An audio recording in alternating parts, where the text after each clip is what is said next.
Hi guys and welcome to ZOM Anime. It's your girl Bruca. And Big Boy Summer here. ZOM 100, Episode 3, Best Friend of the Dead.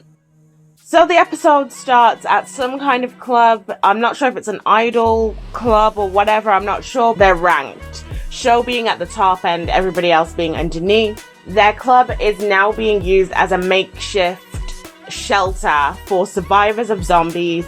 Then we go to Tendo, who has just realized that the internet is back up and running and decides that he's going to try and contact people that he used to know.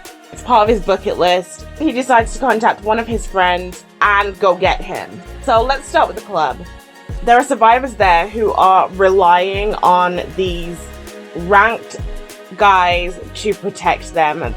There seem to be a lot of vulnerable people there, the young and the elderly. They're like the last defense. What I found interesting was that Sho, before they went out to go and attack the zombies, said that the zombies are back again, which is telling me that they keep arriving. So I'm thinking I might be correct about zombies being able to sense when there's life.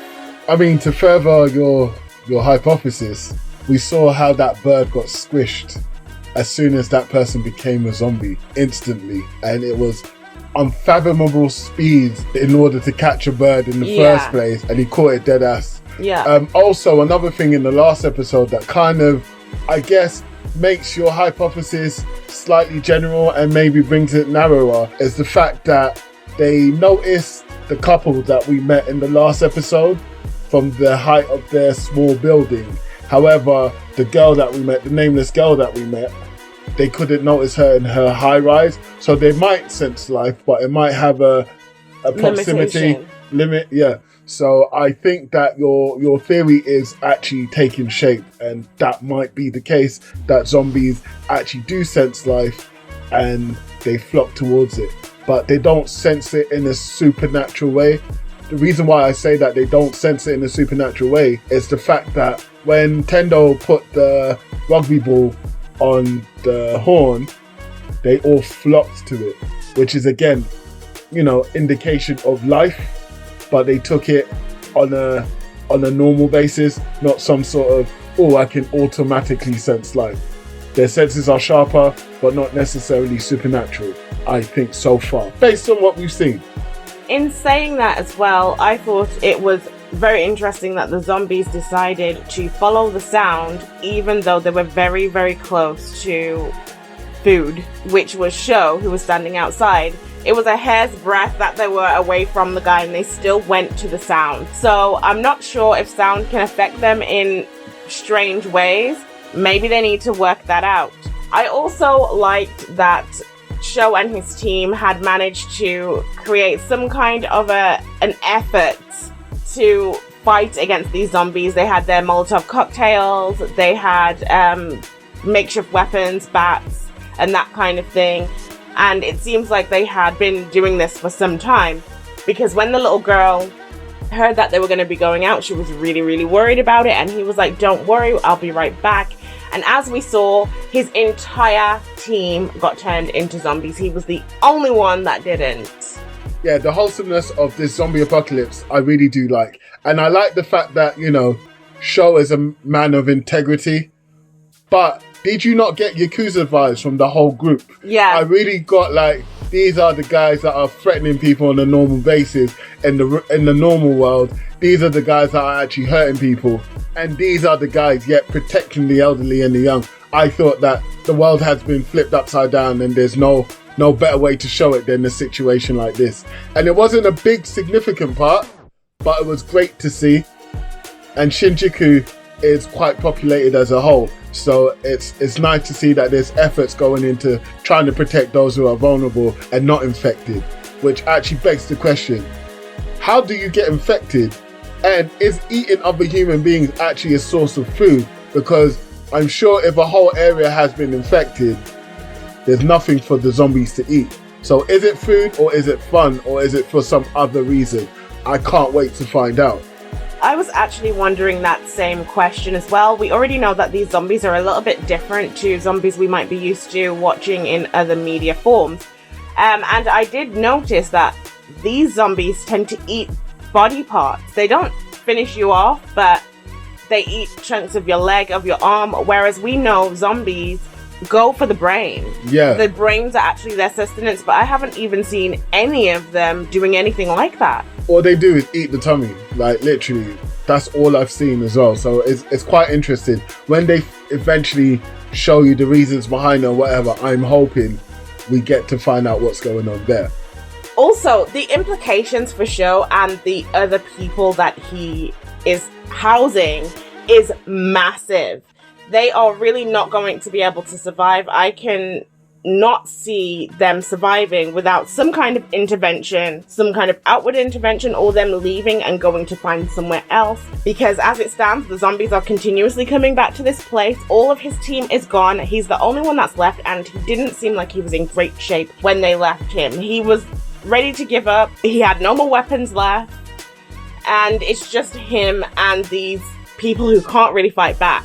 I'm waiting to see what happens with that whole situation. They introduced him to us, so I'm feeling as if he's going to end up linking up with Tendo and or the other girl that we met in the episode. I think that we're starting to see the last remaining survivors that are going to go around together and either try to fight their way out or figure out what's going on and rectify it. I'm seeing a lack of nomads. I'm seeing a lack of traveling. I'm seeing a lack of people trying to find a better place to be.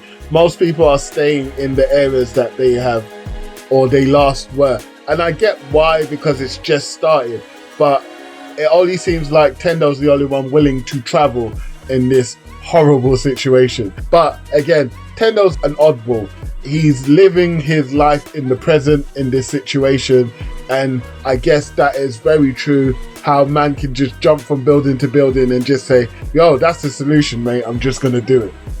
I mean, most people are ill-equipped to deal with a random zombie apocalypse. No one had weapons. It happened extremely fast. On top of that, all the zombies run track. Yeah, have you noticed? I would be staying put too, because what else? Like, what are your options? I can't jump from building to building. Guys, tag down below your best friend that you'd like to be in a zombie apocalypse with. Guys, I know you're enjoying this episode, but I know a lot of you aren't actually subscribed. So all you gotta do is just press the subscribe button. It's right there. Don't forget to ding that bell. Okay, let's move on to Kencho. So I feel like Kencho is the character that we didn't necessarily feel we needed or wanted, but was a great addition to the show to actually show the despair of this situation.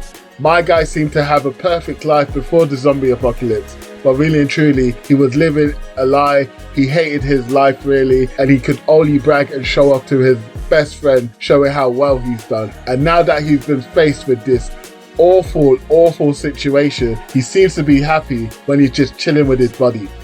I mean, realistically, how many people like their jobs? Everyone always says, like, do what you love, but even if you are doing what you love, it's still a job at the end of the day. You still have deadlines, you still have to do certain things, and at some point, you're not gonna love it so much anymore. Or you might love it, but you just don't like the whole atmosphere of going to work for another person. Even if you're working for yourself, it sucks. Yeah, when you work for yourself, your boss always sucks. I think that he's another relatable character. However, I did feel like he gave up too much. And I don't know if survival is for him. He seemed to give up at every point. Well, his words were saying that, but again, he survived for 3 days with nothing but water, in a room with a zombie.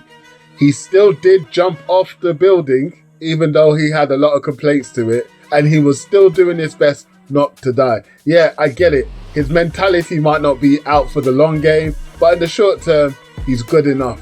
Eventually, he's gonna die. I'm sorry, Ruka's right. He's probably gonna be offed. But it doesn't really matter, because his best friend has the whole mentality that eventually I'm gonna be a zombie, so I'm gonna just do these things beforehand. So maybe they will spur each other on and get them further along than they would have.